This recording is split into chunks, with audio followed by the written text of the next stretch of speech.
everyone, and welcome to your favorite entertainment recap show, What's Up, What's Down? I'm Courtney. And I'm Kayla. Let's begin. Starting off with movies, the trailer for the new movie Wonder Woman was released this week, and it looks like it's going to be a great movie. It stars Gal Gadot as Wonder Woman and Chris Pine as Steve Trevor, and the movie will be released in June 2017. Take a look at the trailer. It is our sacred duty to defend the world, and it's what I'm going to do.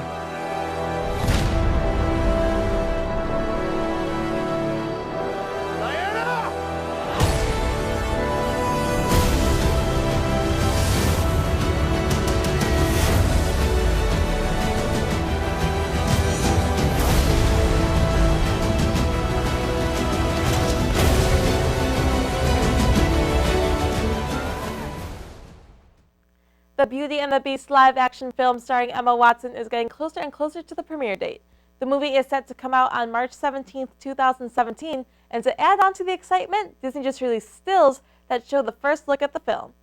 It's not all good news, though, because the reactions to the photos are not exactly what the creators would want to hear. People all over social media are actually mad about how ugly the Beast is. I'm sorry, what? Isn't that the point of the Beast? You're supposed to fall in love with the personality? I give this a down because my personality is my only hope at finding love. Courtney, don't say that. It's true. It's not true. You're beautiful. On the inside. You'd play Beauty, not the Beast. Definitely. And I would go see it for sure. That's all that matters. Thank you so much. You're welcome. Moving on to TV, the most important thing we need to talk about this week is about, guess who? My girl, Carrie Underwood. But not just her, the whole CMA Awards that were on live last Wednesday. This year was very special because it was the 50th anniversary of the CMA Awards, and they really made sure it went above and beyond any other year. Every big name in country music was there and performed, such as Luke Bryan, Miranda Lambert, Little Big Town, Eric Church, Keith Urban, and many more. Carrie and Brad Paisley hosted for the 8th year in a row, and they were hilarious as usual. Their opening monologue mocked the election, and the jokes were so fast and witty due to their perfect chemistry. The major awards included Single of the Year to Humble and Kind by Tim McGraw, Song of the Year to Die a Happy Man by Thomas Rhett, Female Vocalist of the Year to Chris Stapleton, Female Vocalist of the Year to Carrie, and unfortunately and very undeservingly, Entertainer of the Year to Garth Brooks. And let's see. Pretty sure Garth didn't have Billboard's biggest country tour of the year, 3 #1 singles just this year. He isn't the only artist in the 51-year history of Billboard's top country album chart to have each of his albums debut at #1. He definitely isn't country radio's top female of 2016. And he didn't have a country album named Storyteller that debuted as the highest country album in the first week sales. Also, he doesn't have the top digital single ranking of all country music. But hey, my facts could be wrong. They aren't. The overall show gets an up, but Carrie's snub of Entertainer of the Year gets an enormous down. Okay. Like, calm down, girl. Oh, I'm not done yet. Going off the country music theme, just after the CMA Awards, Jimmy Kimmel debuted his second edition of Country Music Mean Tweets. See what some of the stars read about themselves. Willie Nelson, you're getting pretty crusty, pal. It's not a hooker convention, it's a Dolly Parton concert. I guess I should feel hurt, but I don't because I pattern my look after a hooker. Who better than me? I think it's safe to say Chris Stapleton has an insane pubic hair situation. Okay, so let's just talk about the elephant that's in the room. Donald Trump is now the president-elect of the United States. However, something really weird happened. I'm not sure how familiar you are with how much The Simpsons have been able to predict the future, but it's crazy. They predicted the Ebola virus outbreak, celebrity deaths, and even 9/11. It turns out they also predicted Trump's presidency on an episode that aired back in 2000. As you know, we've inherited quite a budget crunch from President Trump. How bad is it, Secretary Van Houten? We're broke. The country is broke. On the topic of the election, last week on her Wednesday show, Ellen DeGeneres made America feel better about whatever the outcome would be. Since Ellen taped the show the day before, she filmed it before knowing who would win, and her uplifting message was completely irrelevant to the outcome anyway. Ellen shared with America all the random things we have in common, and that we are a lot more similar than we think. Take a look at her feel-good monologue. Since no matter what your politics are, we all have that feeling of stepping out of the shower and realizing you left the towel completely across the bathroom. and you have to do that little shimmy on the bath mat all the way across. Or you try to get the minimal amount of water, try to tiptoe, like just that one drop of water will be there if I do it that way. We all do that thing when you're pulling into a parking garage and you duck your head just to make sure you make it. Doesn't matter if you're liberal or if you're conservative. We've all passed out watching Netflix, woke up not knowing what episode we're on, what season we're on, whose couch we're on. What I'm trying to say is that we have so much in common, our differences actually make us stronger. We need to have the kindness and respect for one another. And except for the people, here's where I make the exception, the people that leave the shopping carts in the middle of your parking spot, out of the country, kick them out of the country. She's just the best. I know. Ellen for president 2020. I'm so sorry that we're talking about the election so much. I know entertainment is supposed to kind of distract you from all of this, but this is just way too important of an election to ignore. That's why Parks and Recreation's very own Leslie Knope wrote a letter to America following Trump's victory. In the letter, she connects parts of her childhood to the present and goes on and on about how she doesn't accept the outcome of the election. She ended the letter with this: "He is the present, sadly, but he is not the future. You are the future. Your strength is 1,000,000 times his. Your power is 1,000,000,000 times his. We will acknowledge this result, but we will not accept it. We will overcome it, and we will defeat it. Now, find your team and get to work. Love, Leslie." I just love Leslie Knope so much. I wish she could be president. I know. She's so cute. She could be Ellen's running mate. It's perfect. But in all seriousness, I would really recommend that you all go read the whole letter. It's very honest and eye-opening. The trailer for Fuller House Season 2 was released this week, and it is so cute. I am so excited for these new episodes to come out in December. Some interesting things coming up in the second season is Stephanie dating Kimmy's younger brother, DJ still having to decide between her two guys, who now both have girlfriends of their own, and the new kids on the block guest starring. I guarantee this will be my first Netflix binge of winter break, and it gets an up from me. It's great. Hot and stable. Now, we all know the popular hit show Friends, and I have some amazing news. There's this really talented college TV station that made a spoof of the very first episode. Take a look.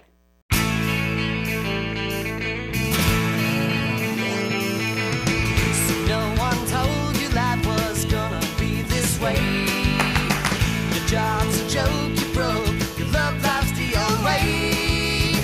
It's like you're always stuck in second gear, when it hasn't been your day, your week, your month, or even your year. But I'll be there for you when the rain starts to pour. I'll be there for you like I've been there before. I'll be there For you, 'cause you're there for me too.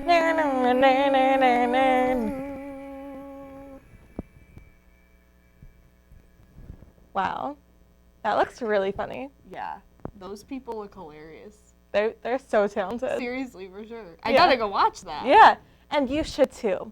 Go to our YouTube or website and you could check out the whole video for yourself. A new album called the Hamilton Mixtape was announced on social media.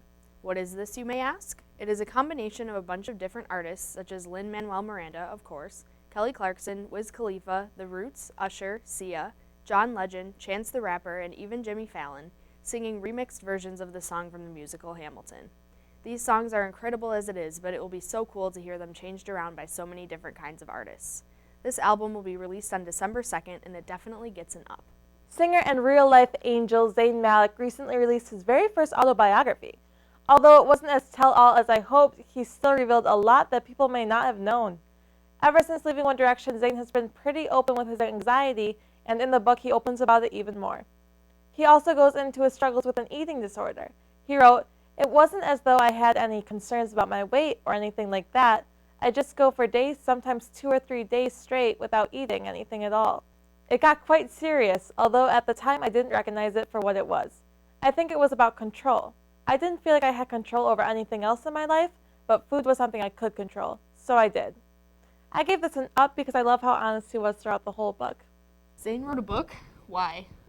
Yes, and because people want to know what he has to say. And what was your favorite part? What was that? I didn't read it. You're not a real Zayn fan then. I'm just a broke college student. You can find it for free. You're gonna go steal it from me? Okay. Okay, Please I got do. you. Nick Jonas dropped his new music video for Champagne Problems this week, and although I'm a huge Nick fan, I have a few problems with it. First of all, the video is only available on Tidal, which you need to pay for an account to even use.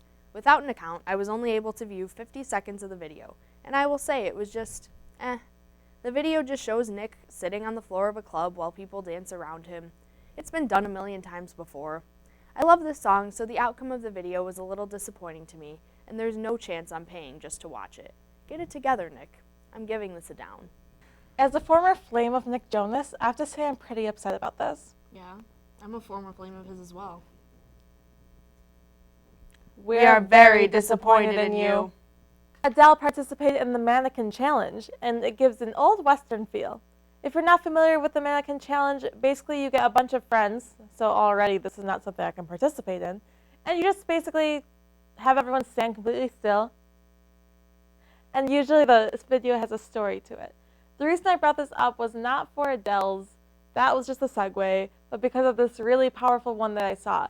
It portrays police brutality and the Black Lives Matter movement. Take a look at how powerful this is. Told him to get his hand out. You told him to get his ID, sir, and his driver's license.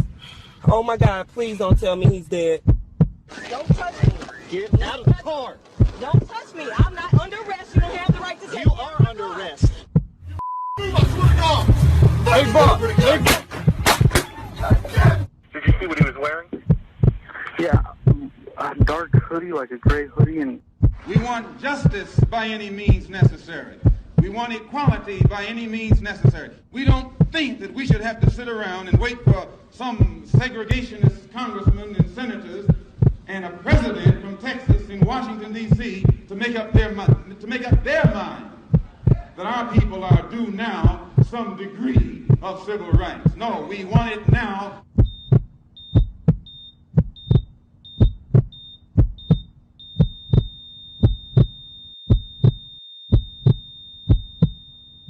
The Fray released their first greatest hits album called Through the Years, The Best of the Fray this week. The album includes 12 tracks, 9 of which are their popular singles from their 4 albums, and the other 3 are new songs recorded exclusively for this album. I have always been a huge fan of The Fray, and How to Save a Life will always be the jam. I'm giving this an up for nostalgia. This week, Michael Buble and his wife, Louisana, confirmed that their son, Noah, has cancer with this statement. We are devastated about the recent cancer diagnosis of our oldest son, Noah, who is currently undergoing treatment in the U.S. We have always been very vocal about the importance of family and the love we have for our children. Louisana and I have put our careers on hold in order to devote all our time and attention to helping Noah get well. At this difficult time, we ask only for your prayers and respect for our privacy. We have a long journey in front of us and hope that with the support of family, friends, and fans around the world, we will win this battle. God willing. This sad news gets a huge down, and I will be keeping their family in my thoughts and praying for a speedy recovery. Katerina Scorsone from Grey's Anatomy has given birth to a little girl.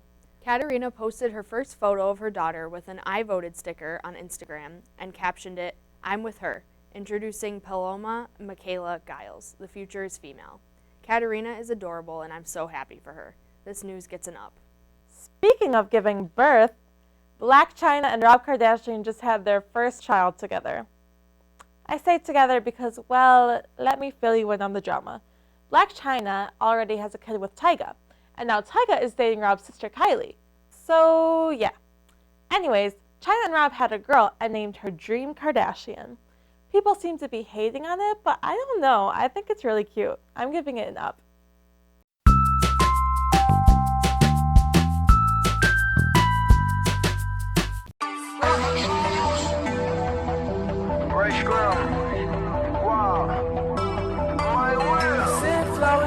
Said you didn't receive what you said you didn't need. That girl is a real crowd, please. Small world, all the friends. So you know how celebrities always give their kids weird names? Yeah. If you were a celebrity, what would you name your kid? Maybe Vast Ocean for a boy. Or Strawberry Fields for a girl. Or or smiling panda for either gender. I can tell you're not taking this seriously, but I actually have a name. And I feel like you're going to hate it. What is it? I'm like completely dead ass serious. Okay. It's a girl name. Okay. Granola. It's not bad. Really? It's not as good as Vast Ocean, but I it's guess. But think about how that rolls off the good. tongue. Granola bar. No, just granola. Bar if my last name's Bar, but... No, bar for the middle name. Or it could be chocolate chip, one word. Granola hyphen bar O'Mara. Or it could be like a share vibe and just granola. Or that. It depends how many names you want your kid to have. Just the one's good. Okay. Okay, well, that's all we have for you on this episode of What's Up, What's Down. I'm Courtney. And I'm Kayla. Keep it real. See you next time. See you next time.